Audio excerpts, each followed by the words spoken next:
बांग्लादेश से तो अच्छी रिपोर्ट आई है आज माशाअल्लाह, बेहतर हो रहा है कुछ।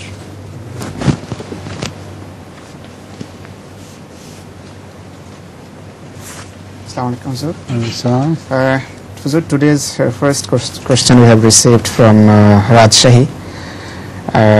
Abdullah Shams bin Tariq, he is a lecturer, the lecturer of physics in the university. He says, at our home in Rajshahi, a reasonable number of Ahmadis get together for the Friday sermon and Malakat. And then I wanted to inform Huzur this much. And then he puts his question. He says, the first question is, personal savings is considered to be very important in today's society. But it seems that though possessing or acquiring wealth is allowed, but Hazrat Muhammad sallallahu alaihi wasallam has not encouraged saving it, and he himself passed away apparently without any savings. Then what is the Islamic teachings in this regard? The case of Hazrat Rasulullah sallallahu alaihi wasallam is exceptional, but he knew that his Sahaba saved, and some of them were millionaires by the standard of today. Not only this, he admonished Muslims to leave something for children rather than to make them beggars. And the Islamic system of will in the Quran also indicates that they must have been living in the time of Muhammad sallallahu alaihi wasallam, some property or much property to be divided among the offsprings. শামসের এই প্রশ্ন ছিল যে সংক্ষেপে যে সঞ্চয়ের ব্যাপারে হযরত রাসূল করিম সাল্লাল্লাহু আলাইহি ওয়াসাল্লামের ব্যক্তিগত জীবনে দৃষ্টান্ত হলো হুজুর সাল্লাল্লাহু আলাইহি ওয়াসাল্লাম ব্যক্তিগতভাবে কিছু সঞ্চয় করেননি আর কিছু রেখে যাননি, আর অথচ আজকের সমাজের যে চাহিদা সেই চাহিদা অনুসারে মানুষকে সঞ্চয় করতে হয়। তো এই বিষয়ে হযরত আকদাসের মতামত বা দৃষ্টিভঙ্গি কি তা জানতে চেয়েছেন শামস। হুজুর বলছেন যে হযরত রাসূল করিম সাল্লাল্লাহু আলাইহি ওয়াসাল্লামের বিষয়টির যতটুকু সম্পর্ক আছে সেটি সম্পূর্ণভাবে ব্যতিক্রম। সে রাসূল করিম সাল্লাল্লাহু আলাইহি ওয়াসাল্লামের সাথে সমাজের অন্য কারো কোনোভাবে তুলনা হয় না। কিন্তু হযরত মুহাম্মদ মুস্তাফা সাল্লাল্লাহু আলাইহি ওয়াসাল্লামের সাহাবারা দেখুন, অনেক সাহাবা আল্লাহ তাআলার ফজলে সঞ্চয় করেছিলেন, এবং আজকের দুনিয়ার যে অর্থনীতি সেই অর্থনীতির সাথে তুলনা রেখে সাহাবাদের যে ধন সম্পদ ছিল সেটা যদি তুলনা করেন তাদের অনেকে আপনি কোটি কোটি টাকার মালিক পাবেন, অনেকে এমন ধনশালী ছিলেন। তো হুজুর বলছেন যে এছাড়া ইসলাম নিজেও এই ব্যাপারে মানুষকে নসিহত করে কিছু সঞ্চয় করার। হযরত মুহাম্মদ সাল্লাল্লাহু আলাইহি ওয়াসাল্লাম এই নসিহত করেছেন যে তুমি যখন পৃথিবী থেকে যাও এমন অবস্থায় বিদায় নেবে যে তোমার সন্তানদেরকে যেন ভিক্ষা করতে না হয়, কিছু সন্তানদের জন্য রেখে যাবে, তাদেরকে যেন অন্যের সামনে হাত পাততে না হয়। তো এই দৃষ্টিকোণ থেকে সঞ্চয় করা অবশ্যই জরুরি, আর ইসলামও এই শিক্ষা দিয়েছে, কোরআনে কারীমে শিক্ষা দেয় যে সন্তানদের জন্য কিছু রেখে যাও, যা পরে উত্তরাধিকার হিসেবে তাদের মাঝে বন্টন হতে পারে। Next question, please. আসসালামু আলাইকুম হুজুর। আসসালাম। হযরত মুসলিম মাউদ আলাইহিস সালাম বলেছেন আঞ্জুমান আমার স্থলাভিষিক্ত হবে, এখানে স্থলাভিষিক্ত হবার অর্থ কি হুজুর? Huzur, Hazrat Masih Maud alayhi salatu wasalam wrote in his book Al-Wasiyat that Anjuman will be my successor. He said this in his lifetime. So what is the meaning of successor in somebody's lifetime? Anjuman was created during his lifetime, and Hazrat Masih Maud alayhi salatu wasalam willed that Anjuman would be successor in the same things as the Anjuman used to do in his lifetime. The Anjuman never overruled the authority of Masih Maud alayhi salatu wasalam. They were looking up to him and did whatever he liked them to do. That is why he also willed that the vote of the entire Anjuman after him would be on one side, and the vote of Hazrat Khalifatul Masih Hazrat Muqim Muhyiddin would be heavier than all the vote of them together. So when Khalifatul Masih Awwal, Hakim Muhyiddin, became the first caliph, that Anjuman, the entire Anjuman, voted for him. So after that, there is no loophole left at all for the Lahori Jamaat to twist matters and translate it to their own advantage. হযরত আকদাস আইয়াদাহুল্লাহ তাআলা বিনাসিল আজিজ কে যে প্রশ্ন করা হয়েছে এটি আসলে লাহোরীদের যে দৃষ্টিভঙ্গি সেই দৃষ্টিভঙ্গির খণ্ডনের সাথে সম্পর্ক রাখে। হযরত মসিহ মাউদ আলাইহিস সালাতু ওয়াস সালাম তার পুস্তক আল-ওসিয়াতে লিখেছেন যে আঞ্জুমান আমার স্থলাভিষিক্ত হবে, আর এই স্থলাভিষিক্ত হওয়ার কথাটি মসিহ ইসলাম তার জীবদ্দশাতে লিখেছেন। হযরত মসিহ ইসলামের জীবদ্দশায় যেভাবে আঞ্জুমান মসিহ ইসলামের স্থলাভিষিক্ত হিসেবে কাজ করেছে, ঠিক একই ধরনের কাজ হযরত মসিহ ইসলামের মৃত্যুর বা তিরোধানের পর করেছেন। নতুন কোনো কর্তৃত্ব আঞ্জুমানকে দেওয়া হয়নি, আর তাদের কোন আঞ্জুমানের নতুন কোনো কর্তৃত্ব আর বাড়েনি। হুজুর বলছেন যে হযরত খলিফাতুল মাসিহ আউয়াল রাদিয়াল্লাহু আনহু যখন খলিফা নিযুক্ত হয়েছেন তখন পুরো আঞ্জুমান হযরত খলিফাতুল মাসিহ আউয়াল রাদিয়াল্লাহু আনহুর পক্ষে ভোট দিয়েছে। আর হযরত খলিফাতুল মাসিহ আউয়াল রাদিয়াল্লাহু আনহুর মতামতের ব্যাপারে হুজুর বলেন যে তার মতামতের এত গুরুত্ব ছিল যে পুরো আঞ্জুমানের মতামত একদিকে, আর হযরত খলিফাতুল মাসিহ আউয়াল রাদিয়াল্লাহু আনহু হযরত হাফেজ নুরউদ্দিন রাদিয়াল্লাহু আনহুর মতামতের গুরুত্ব তার তুলনায় অনেক বড় হিসাবে গণ্য হতো হযরত মসিহ ইসলামের মতে। আর পুরো আঞ্জুমান তাকে পরে খলিফা হিসাবে তার পক্ষে ভোট দিয়ে এটি প্রমাণ করেছে যে আঞ্জুমান কখনো খলিফার স্থলাভিষিক্ত বা খলিফার সমান হতে পারে না। স্থলাভিষিক্ত সেই অর্থে হতে পারে যে অর্থে হযরত মসিহ মাউদ আলাইহিস সালাতু ওয়াস সালাম বলেছেন। তাই হুজুর বলছেন যে এই দৃষ্টিকোণ থেকে লাহোরীদের এই বিষয়টাকে আঞ্জুমানের বিষয়টাকে নিজেদের স্বার্থে এইভাবে বিকৃত অর্থ করা তাদের কোনো অধিকার নেই।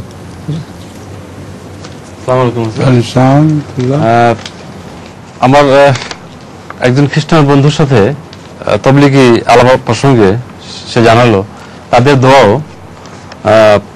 আল্লাহ তাআলা কবুল করেন, এবং এই দৃষ্টান্ত স্বরূপ তারা বলল তারা সারা বিশ্বে ছড়িয়ে গেছে। ঠিক আছে, এই প্রসঙ্গে হুজুর আপনি যদি কিছু বলেন।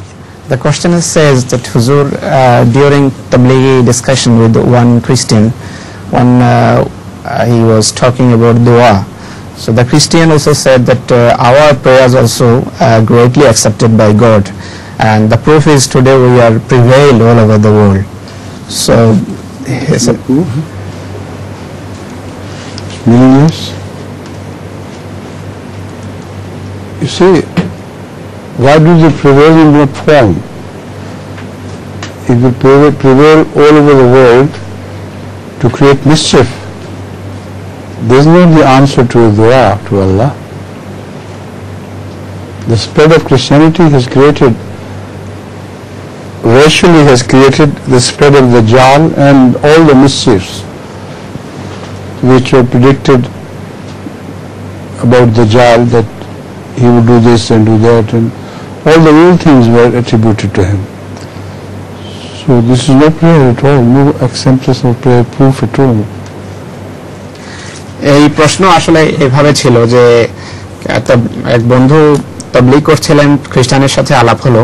তো আলাপকালে যখন দোয়া প্রসঙ্গে কথা হচ্ছিল সে বলল, আমাদের আহমদী বন্ধু যখন বললেন যে আল্লাহ তাআলা আমাদের দোয়া কবুল করেন, আমাদের ডাকে সাড়া দেন, এবং তা আমার দোয়ার কবুলিয়তের প্রমাণস্বরূপ আজকে আমরা সারা পৃথিবীতে আল্লাহ তাআলার ফজলে ছড়াচ্ছি এবং আমাদের সংখ্যা ক্রমশ বাড়ছে এবং আমাদের নৈতিক মানও বাড়ছে।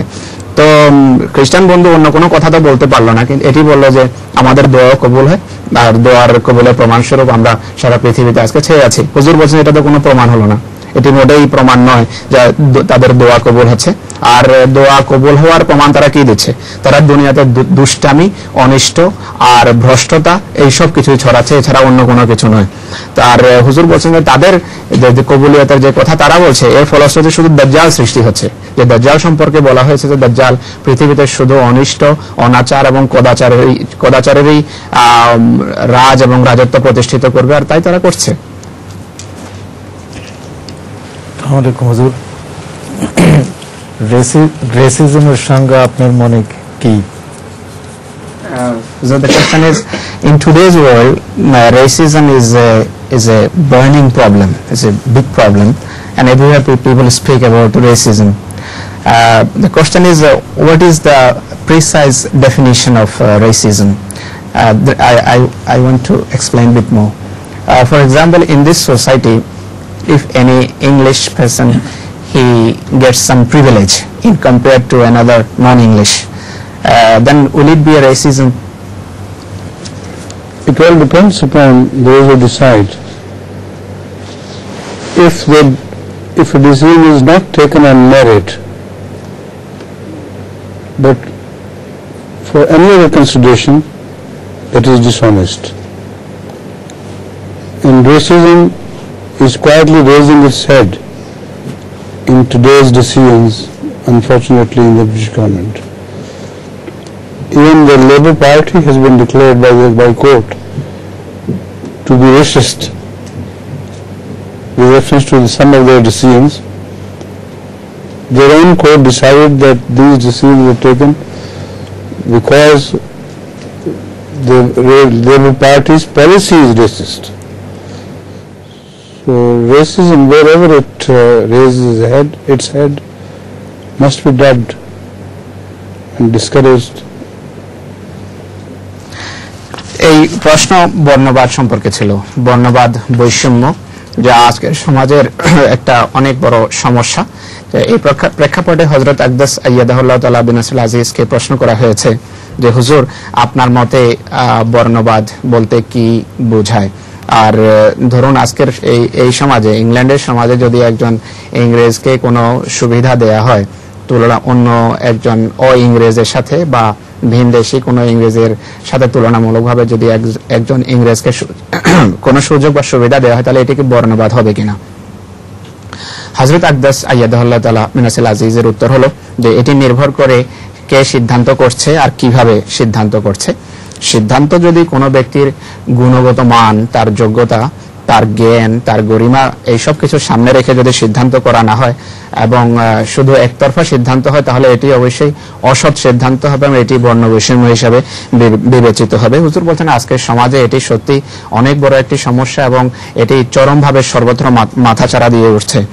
এখানে ইংল্যান্ডে যে শাসক শ্রেণী আছে আজকে লেবার পার্টি, তাদের বিরুদ্ধে এই দেশের আদালত স্বয়ং রায় দিয়েছে যে এই সরকার বর্ণবাদী এবং বর্ণবৈষম্যে বিশ্বাসী এবং বর্ণবৈষম্যের রাজত্ব তারা এখানে প্রতিষ্ঠিত করছে এবং তাদের আদালত এই কথা বলছে। তাই হুজুর বলছেন যে এটি লেবার পার্টির নিজস্ব পার্টিগত একটা নীতি এবং পলিসি এবং রীতি যা তারা এখানে প্রতিষ্ঠিত করছে।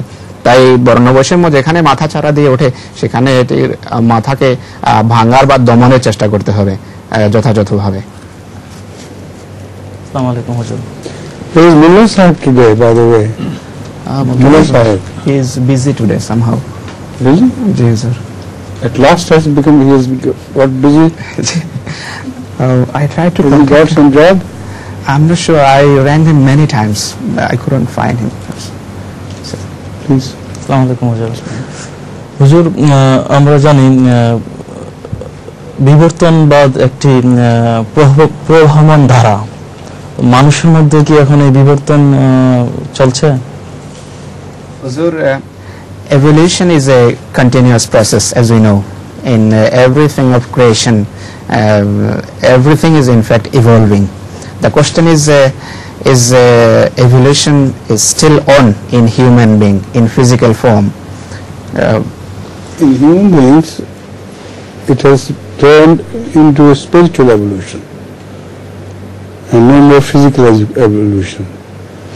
We don't find any signs of physical evolution at all. But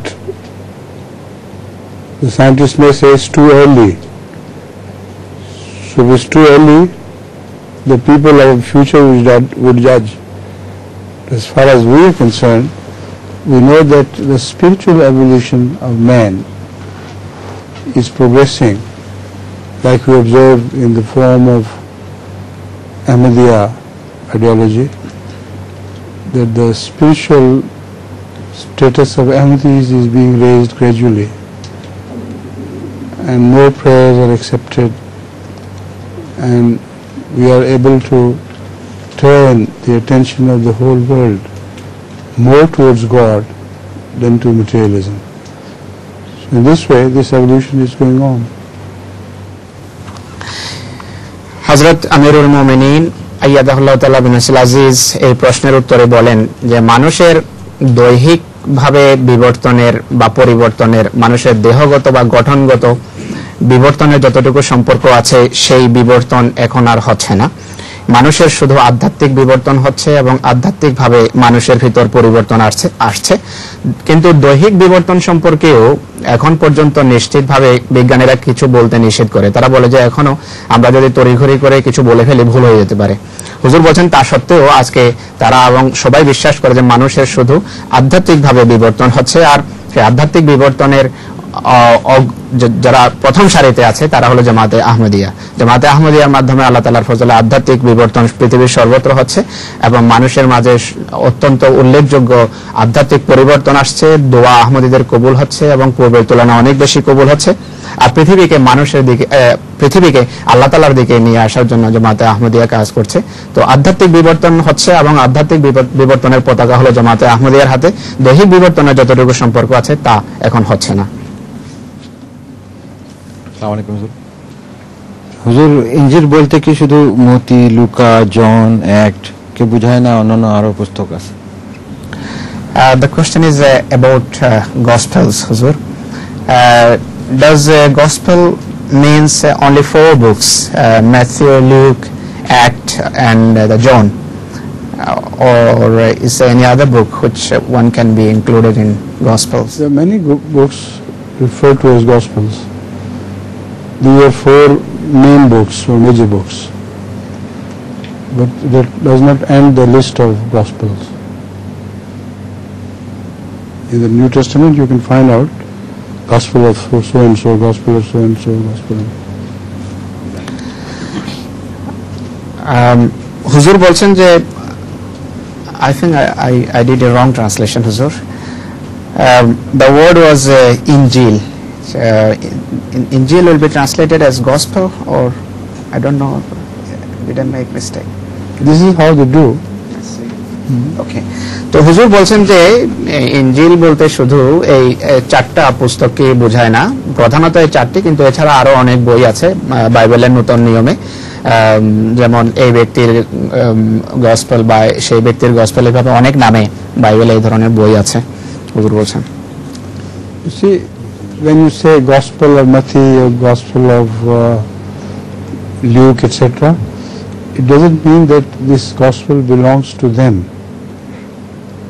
It's their statement. They only attribute those things to Jesus Christ. So the Gospel remains His, but attributed to Him through different sources. হুজুর বলছেন যে যেমন যদি বলা হয় যে মতি, তার মতির অর্থ এই নয় যে এগুলো হযরত ঈসা আলাইহিস সালামের নিজস্ব উক্তি, বরং ঈসা আলাইহিস সালাম সম্পর্কে সেই বর্ণনাকারী যেখানে শুনেছেন, কারো কাছে শুনে সেই ঈসা আলাইহিস সালাম সম্পর্কে বলেছেন যে তিনি ঈসা আলাইহিস সালাম এই কথা বলেছেন, নতুবা এগুলো সরাসরি সেই ব্যক্তির উক্তি নয় যিনি বর্ণনা করছেন। আসসালামু আলাইকুম হুজুর, পয়লা মে সবকিছু বন্ধ থাকে খেলা কি? Huzur, recently, not only recently, every year the whole world celebrates the 1st May as May Day, and this year there are a lot of hue and cry here in England.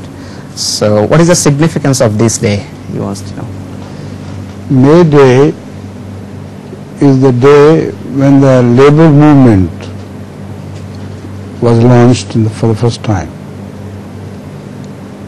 and the labor all over the world joined their hands to make a protest against capitalism. So that is why the 1st of May is always celebrated as the labor's protest day. মে দিবস সম্পর্কে প্রশ্ন করা হয়েছে। 1লা মে সারা বিশ্বে উদযাপিত হয়ে থাকে। আর এই দিবস কি এবং এই দিবসের গুরুত্ব বা তাৎপর্য কি, এটি জানতে চেয়েছে শাফি হযরত আকদাস আইয়াদাহুল্লাহ তাআলা বিন নাসিল আজিজের কাছে। হুজুর বলছেন যে এটি শ্রমিক, এই দিনে বিশ্বে শ্রমিক আন্দোলন আরম্ভ হয়েছে এবং সারা বিশ্বের শ্রমিকরা এদিন ধনতন্ত্রের বিরুদ্ধে সর্বত্র প্রতিবাদ এবং বিক্ষোভ প্রদর্শন করে থাকে। তো এটি হলো মে ডে। আসসালামু আলাইকুম হুজুর, আমার প্রশ্ন হলো তাকওয়া কি? He requests Huzur to elaborate on taqwa. What is taqwa? Taqwa can be translated in different contexts differently. The fundamental definition of taqwa does not belong to any religion or any religious person as such. The basic of taqwa is, according to English idiom, when you see a spade, you call it a spade. To call a spade, whatever you see truthfully, you just mention that this is what I see. So if you are truthful in your expressions, then this is the basic translation of taqwa or definition of taqwa. Then taqwa has many higher stages, and taqwa rises to the stage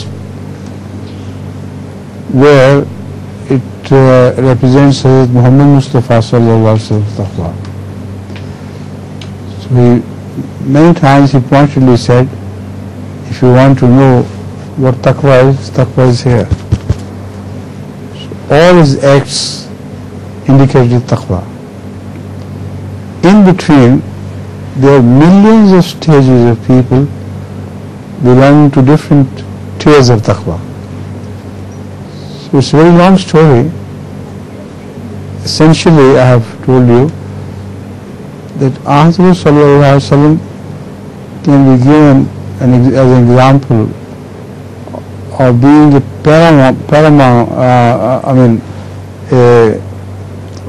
paragon of virtue or taqwa. According to the Holy Quran,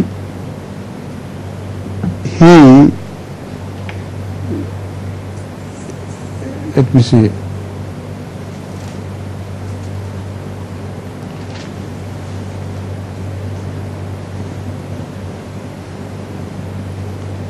He purifies others,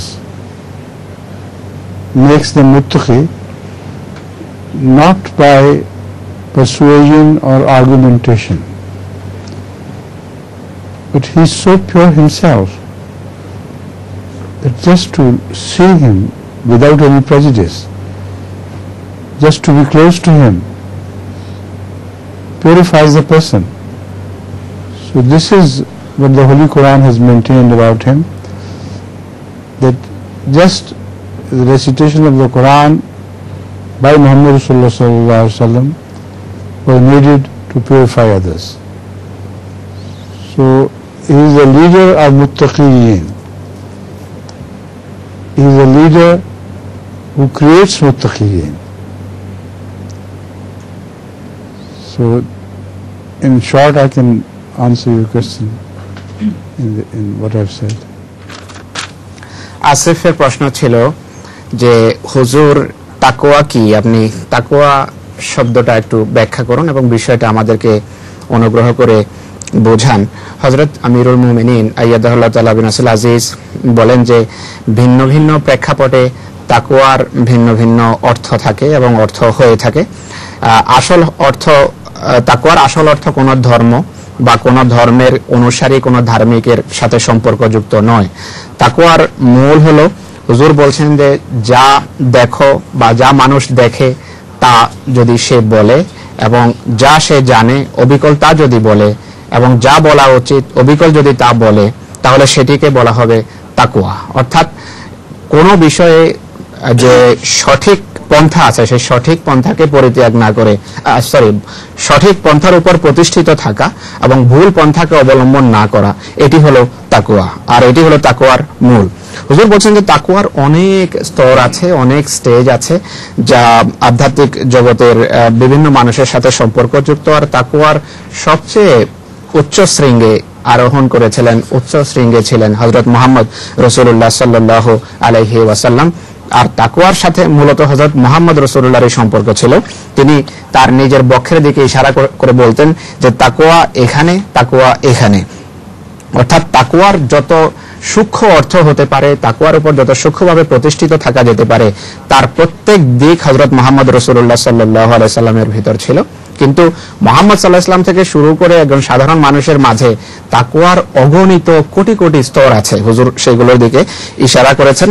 আর হযরত মুহাম্মদ রাসূলুল্লাহ সাল্লাল্লাহু আলাইহি সাল্লাম মূর্তিমান তাকওয়া ছিলেন এবং মূর্তিমান তিনি নেকি ছিলেন বা পুণ্য ছিলেন।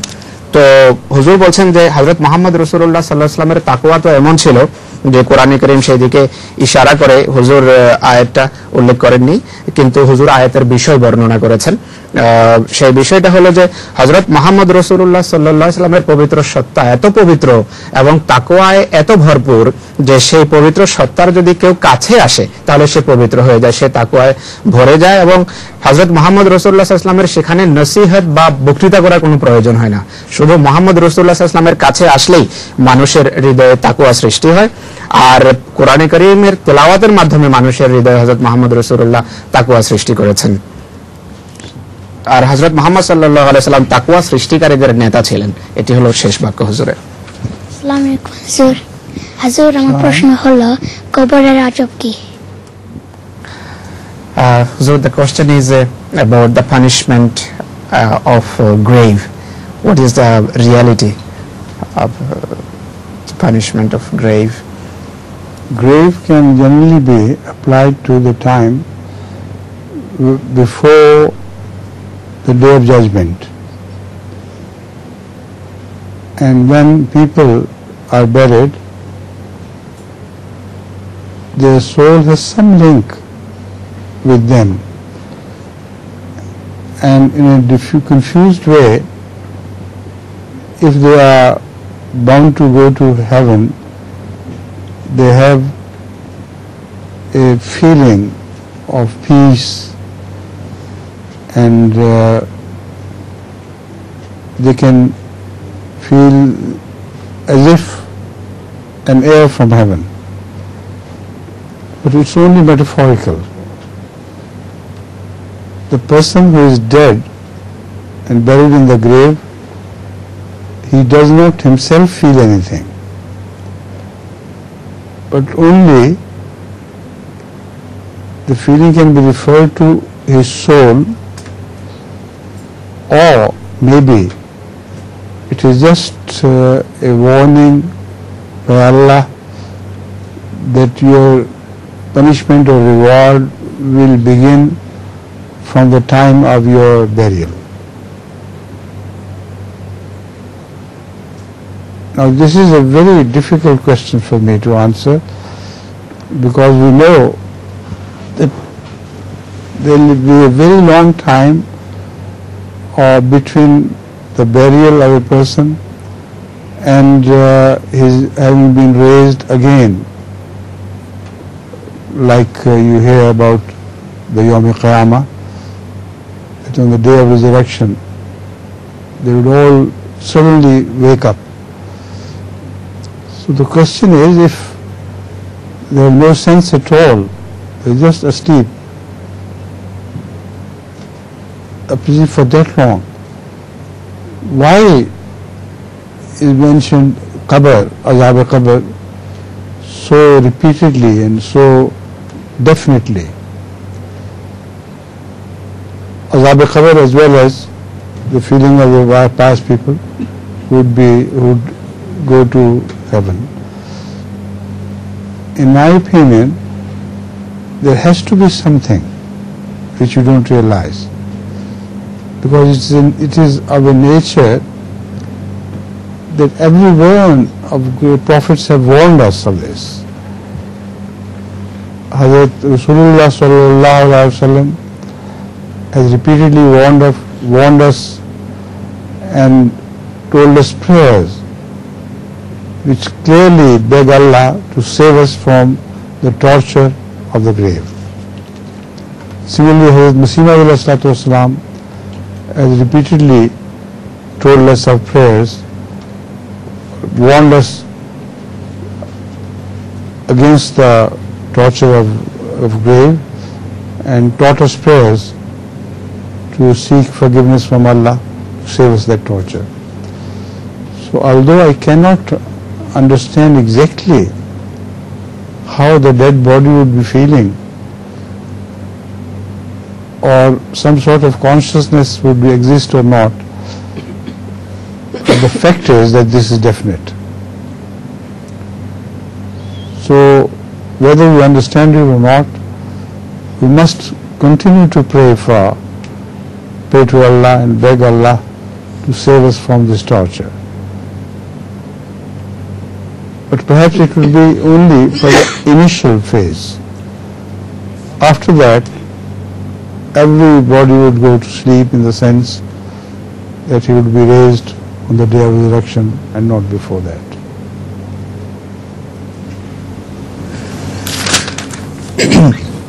কবরের আযাবের স্বরূপ কি হবে এ বিষয়ে হযরত আকদাস আইয়াদাহুল্লাহ তাআলা মিনাসুল আজিজকে প্রশ্ন করেছে। I forgot his name. হুজুর বলছেন যে আসলে এটি কবরের আযাবের যে বিষয়টি আছে এটি বিচার দিবসের পূর্বের অবস্থাকে হুজুর দিয়েছেন। কবর বলতে বিচার দিবসে মানুষ যে আল্লাহ তাআলার দরবারে শেষ বিচারের জন্য উত্থিত হবে সেই কবরকে নেওয়া হয়েছে। আর এই কবর সম্পর্কে বলা হয়েছে যে এই কবরে মানুষকে শাস্তি দেওয়া হয় যারা শাস্তিযোগ্য, আর যারা পুরস্কারের যোগ্য তারাও পুরো এক ধরনের আনন্দ অনুভব করে। হুজুর বলছেন যারা শাস্তি পাওয়ার যোগ্য বা যারা জাহান্নামী তারা যখন কবরে প্রবেশ করে বা যাদেরকে যখন মানুষ কবরস্থ করে আসে তখন এক ধরনের কষ্টদায়ক অনুভূতি তারা অনুভব করে, বা জাহান্নামের যে প্রদাহ আছে, জাহান্নামের যে জ্বালা আছে সেই জ্বালা বা প্রদাহ থেকে এক ধরনের অনুভূতি তারা অনুভব করতে থাকে, এক ধরনের কষ্ট তারা পেতে থাকে। অনুরূপভাবে যারা জান্নাতি তারাও জান্নাত থেকে এক ধরনের সুখকর এবং আরামদায়ক অনুভূতি তাদের ভিতর সৃষ্টি হয় এবং আল্লাহ তাআলার পক্ষ থেকে জান্নাত থেকে তাদের জন্য এই প্রারম্ভিক এবং প্রাথমিক অনুভূতি কবরের ভিতর তাদের জন্য আল্লাহ তাআলা সৃষ্টি করেন এবং তারা সেটিকে উপভোগ করে। তো হযরত রাসূল করিম সাল্লাল্লাহু আলাইহি সাল্লাম মানুষকে এই বলেছেন যে তোমরা কবরের আযাব থেকে বাঁচার জন্য সবসময় দোয়া করতে থাকো।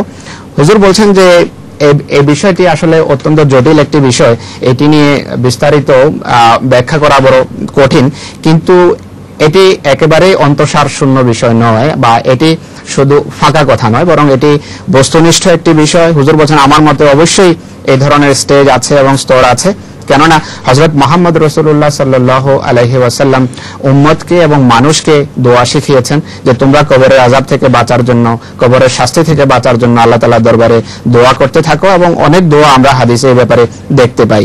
আর হযরত মসিহ মাউদ আলাইহিস সালাতু ওয়াস সালামও মানুষকে কবরের আযাব থেকে বাঁচার জন্য অনেক দোয়া শিখিয়েছেন। তাই হুজুর বলছেন যে নির্দিষ্টভাবে বুঝি না বা বলা যায় না যে এটি কি অবস্থা হবে বা কেমন অবস্থা হবে, কিন্তু এটি নিশ্চিত যে কবরে মানুষ আযাব বা শাস্তি অবশ্যই অনুভব করবে, বা পুরস্কার যারা পাওয়ার যোগ্য তারাও পুরস্কারের প্রারম্ভিক এবং প্রাথমিক অনুভূতি তারা সেখানে লাভ করবে এবং সেই অনুভূতি তাদের অত্যন্ত সক্রিয়ভাবে সেখানে কাজ করবে। কিন্তু হুজুর বলছেন এটি শুধু মানুষকে কবর দেওয়ার পর প্রাথমিক অবস্থায় হবে, তারপর মানুষ একটা দীর্ঘ নিদ্রাতে ঘুমাবে এবং তারপর কিয়ামত দিবসে সবাই উত্থিত হবে চূড়ান্ত বিচারের জন্য। Another possibility is, which may appeal to some more than the period that I have mentioned before, is that the period of the development of soul would take place a very long time, and during that development of soul, until the soul is resurrected as being worthy of questioning and answering, etc., would take a very long time. And from our soul, a body will develop, and from within that body, a new soul will emerge. This is not a matter of some days or months or years or even millions of years. It may happen in a billion years that all this process of evolution takes place. So it's a sort of evolution within the soul, whereby ultimately it will develop into a full independent unit. All this period could be referred to as khabar. So if the soul is an evil soul, it will continue to suffer. And if it's a heavenly bound soul, it will continue to feel the pleasure. So that could be the meaning of azab al-qabr, or the pleasure of feeling heaven in the grave. It would not happen in the grave where you are buried. হুজুর এখানে বলছেন যে আমি প্রথমে যে ব্যাখ্যা পেশ করেছি তার থেকে একটি বেশি গ্রহণযোগ্য ব্যাখ্যা এখন আমার মনে পড়েছে এবং সেটি সম্ভাবনা বেশি। হুজুর বলছেন যে কবরে মানুষকে যখন কবরস্থ করে আসা হবে তখন মানুষ যে শাস্তি বা কষ্ট যে অনুভব করবে বা যে আনন্দ বা সুখ অনুভব করবে সেটি অবশ্যই আত্মার উপর হবে, আর সেটি আমাদের জড় বা মাংসের দেহের উপর নয়। কিন্তু যেই আত্মা কিয়ামতের দিন চূড়ান্ত শাস্তি বা চূড়ান্ত পুরস্কারের সম্মুখীন হবে, সেই শাস্তি এবং সেই পুরস্কারের জন্য প্রস্তুত হতে আত্মাকে অনেক দীর্ঘ সময়ের মুখাপেক্ষী হবে, আত্মা অনেক দীর্ঘ সময়ের প্রয়োজন হবে। হুজুর বলছেন যে এটি 1 বছর বা 2 বছর বা 1 মিলিয়ন বা 2 মিলিয়ন বছরে হবে না, এটি বিলিয়ন বা কোটি কোটি কোটি কোটি বছরের ব্যাপার হবে।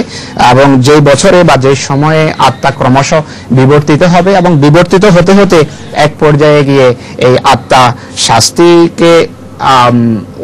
শাস্তি পাওয়ার যোগ্য হবে বা পুরস্কারকে উপভোগ করার যোগ্য হবে। হুজুর, ওয়ালাইকুম। আমরা প্রচলিত নিয়ম অনুযায়ী দোয়া করে থাকি বিভিন্ন বিষয়ে, তো সেই অনুযায়ী আমরা কখনো একাধিকবার এই দোয়া রিপিট করে থাকি। তো এই যে সংখ্যার বিষয়টা, এর সাথে দোয়ার আসলে সম্পর্কটা কি বা গুরুত্বটা কতটুকু, এটা এই সম্পর্কে হুজুরকে জিজ্ঞেস করতে চাই। The question is about the significance of number in Zikr Ilahi. For example, after prayers we say 33 times Subhanallah, Alhamdulillah 34 times, Allahu Akbar. Again, this number is very much found in Hadith. Some people say that if you face any problem, you read this surah so and so time. I understand that this number signifies the minimum. If you do not have enough time, remember Allah more than that, you can do it at least this much. But there is no limit to the more. Azza sallallahu alaihi wasallam used to remember God day and night, and it is mentioned that even in his sleep he did that. So the number is only significant in the sense of being the minimum. The maximum is not mentioned. হুজুর বলেন যে এটি আসলে সর্বনিম্ন কতটা আল্লাহ তাআলাকে স্মরণ করা উচিত বা জিক্রে ইলাহি করা উচিত, তার সর্বনিম্ন যে স্তর বা সেই সবচেয়ে কম যতটা আল্লাহ তাআলাকে স্মরণ করা উচিত তার দিকে ইশারা করা হয়েছে। হুজুর বলছেন যে এর মাধ্যমে এটি বোঝানো হয়েছে যে যদি সময় তোমার হাতে না থাকে তাহলে অন্তত পক্ষে এতটা তুমি আল্লাহ তাআলাকে স্মরণ করো, আর আল্লাহ তাআলাকে ম্যাক্সিমাম বা সর্বোচ্চ কতটা স্মরণ করা উচিত তার তো কোনো সীমাই নেই। অসীম ভাবে মানুষকে আল্লাহ তাআলাকে অগণিত ভাবে খোদা তাআলাকে স্মরণ করা উচিত। আর রাসূল করিম সাল্লাল্লাহু আলাইহি সাল্লাম আল্লাহ তাআলাকে যে স্মরণ করতেন সে তার কোনো সীমা ছিল না। অসীম সমুদ্রের মতো হযরত মুহাম্মদ রাসূলুল্লাহ সাল্লাল্লাহু আলাইহি ওয়াসাল্লাম খোদা তাআলাকে স্মরণ করতেন এবং জিক্রে ইলাহি করতেন। আর হাদিসে হুজুর ইশারা করেন যে এটিও আছে যে রাসূল করিম সাল্লাল্লাহু আলাইহি ওয়াসাল্লাম ঘুমন্ত অবস্থায়ও জিক্রে ইলাহি করতেন এবং আল্লাহ তাআলাকে স্মরণ করতেন। তো এদিকে ইশারা। আসসালামু আলাইকুম হুজুর। আমার একটা প্রশ্ন ঈসা আলাইহিস সালামের ভবিষ্যৎবাণী নিয়ে। তিনি ভবিষ্যৎবাণী করেছিলেন যে ইউনূস আলাইহিস সালামের মতো তিনি মৃত্তিকা গর্ভে 3 দিন থাকিবেন, যেমন ইউনূস আলাইহিস সালাম মৎস্য গর্ভে 3 দিন ছিলেন। হুজুর, প্রশ্ন আমাদের গয়লামতি মুসলমান ভাইয়েরা এটা বলতে যায় যে এই ভবিষ্যৎবাণী মিথ্যা প্রতিপন্ন হইয়াছে, কেননা ঈসা আলাইহিস সালাম 3 দিন মৃত্তিকা গর্ভে ছিলেন না।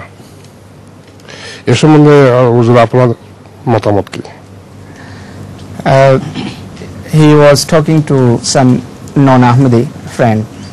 So the question is related about a sign what Hazrat Isa alayhi salam mentioned in Gospels. I mean his statement mentioned there that his sign will be like that of Jonah, as Jonah was in the belly of fish 3 days and 3 nights. Similarly, his condition will be. He will be in sepulchre. Is it sepulchre, Huzur? I don't know what is the exact word. He was in sepulchre for 3 days or 3 nights. But a non-Ahmadi friend says that this is not true, because though Jonah was 3 days and 3 nights in the belly of fish, but Jesus was only 2 days and 1 night in sepulchre. So that's why this prophecy cannot be Jesus' prophecy. So is this prophecy wrong then? Yeah, that's what he says. Non-Ahmadi says. Wrong about what? About Jonah?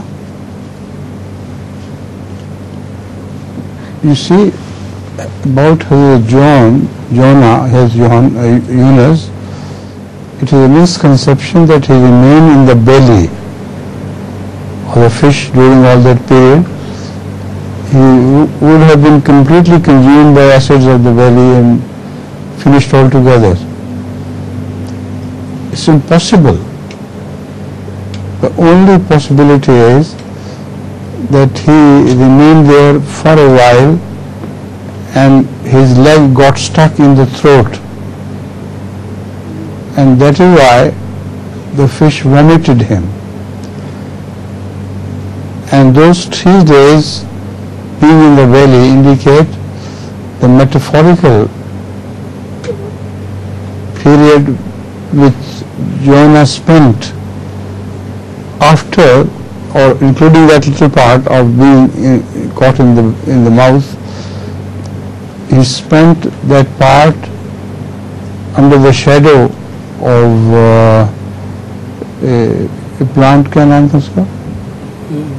Gourd plant. Huh? Gourd. In the shadow of gourd plant where he could also eat. Those were 3 days and nights altogether, in which he suffered so much, but was still alive. Never for a moment did he die. So is the case of Jesus Christ. He remained alive throughout, but 3 days and nights include all this period, and moreover, it can be 3 can be referred to 1 day, 1 night, and 1 day,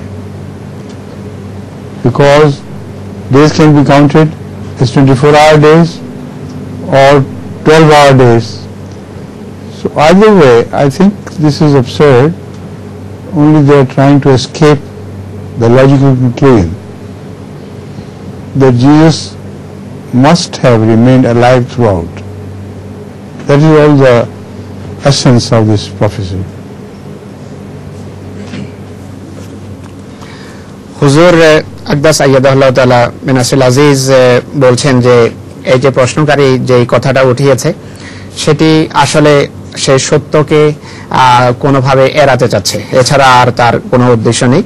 হযরত ইউনূস আলাইহিস সালাম সম্পর্কে যে বিশ্বাস রয়েছে যে তিনি 3 দিন 3 রাত একদম মাছের পাকস্থলীতে ছিলেন, এটি সম্পূর্ণভাবে ভিত্তিহীন মিথ্যা কথা। কেননা 3 দিন 3 রাত যদি তিনি মাছের পেটে তিনি থাকতেন তাহলে পেটের অ্যাসিডে গলে হজম হয়ে যেতেন হযরত ইউনূস আলাইহিস সালাম।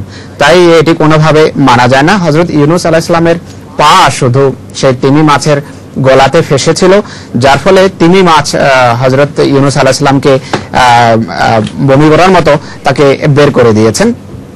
আর হযরত ইউনূস আলাইহিস সালাম সম্পর্কে যে 3 দিন এবং রাতের কথা বলা হয়েছে সেই সময়টা হলো মাছের পেটে যে সময় ছিলেন সেই সময়, এবং তারপর বাহিরে তিনি একটা গাছের ছায়াতে যে সময় কাটিয়েছেন সেই সময় সহ 3 দিন রাত হয়।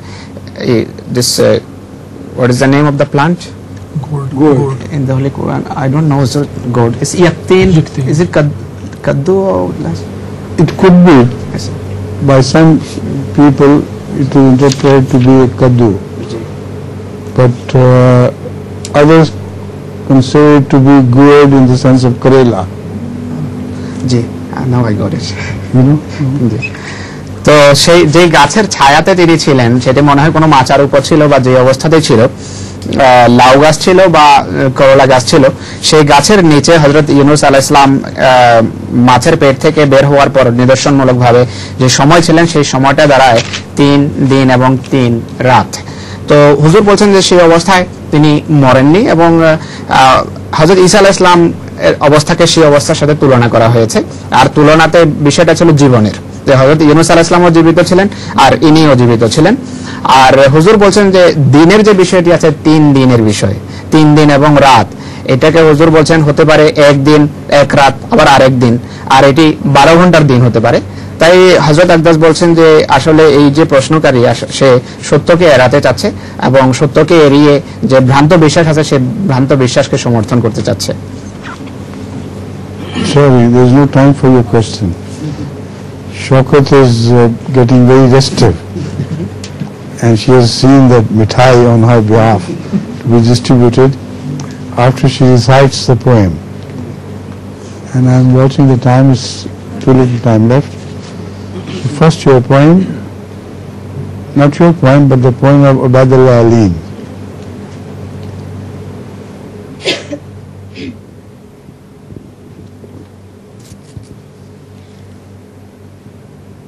जब उसकी बदल गई निगाहें, जब उसकी बदल गई निगाहें, शाहों को न मिली कहीं पनाहें, जब उसकी बदल गई निगाहें, शाहों को न मिली कहीं पनाहें, शाहों को न मिली कहीं पनाहें, जब छाओ न दे जहाँ पनाहे, जब छाओ न दे जहाँ पनाहे, बाहों में समेट ले वो बाहें, दुश्मन को खबर नहीं कि क्या है, दुश्मन को खबर नहीं कि क्या है, ये इश्क ये आह की सिपाही, तू अगर साथ न दे हमारा, हम कैसे ये जिंदगी निभाएं,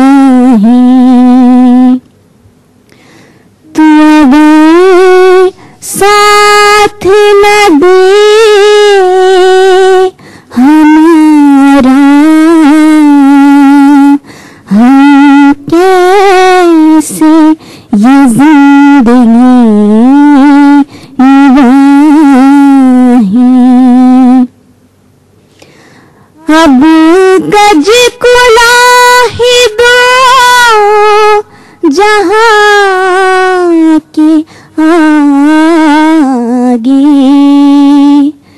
गिरने को सरों से है कुलाही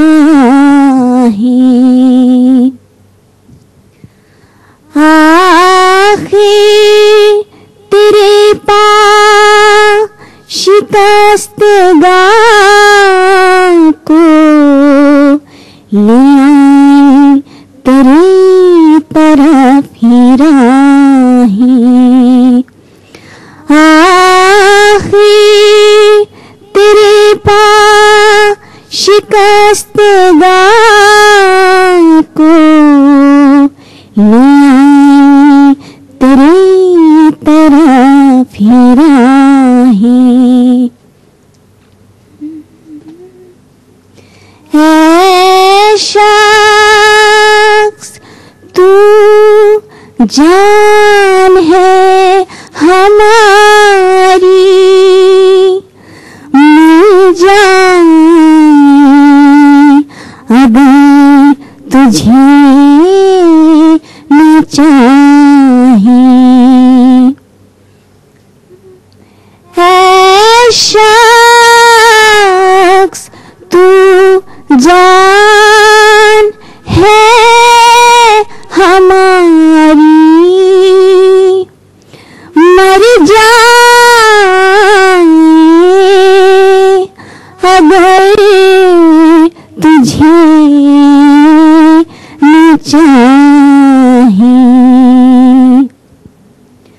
100 बार मरे तो तेरी खातिर 100 बार जी तो तुझको चाहे 100 बार मरे तो तेरी खातिर 100 बार जी तो तुझको चाहे है शख्स कहाँ चला गया तू जाके तरस गई निगाहें है शख्स कहाँ चला गया तू जाके तरस गई निगाहें हर साहिब दिल को नजर है ये कुछ अपनी कुछ अहद की कराही जब उसकी बदल गई निगाहें शाहों को ना मिली कहीं पनाहें जब उसकी बदल गई निगाहें शाहों को ना मिली कहीं पनाहें शाहों को ना मिली कहीं पनाहें शाहों को न मिली कहीं पनाहें। जज़ाकुल्लाह माशाअल्लाह। क्या ख्याल है आपका? Beautiful, so melodious. and now she will distribute this sweetmeat to you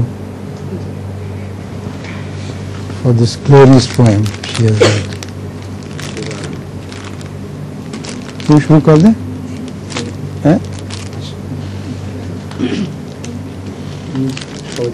नहीं आप दे दूँगा.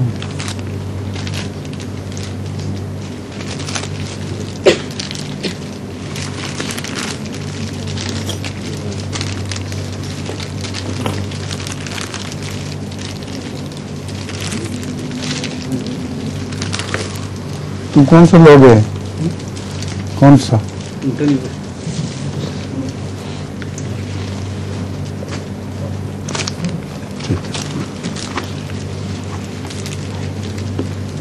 इसको दे दिए? सबको आपको दे दिया?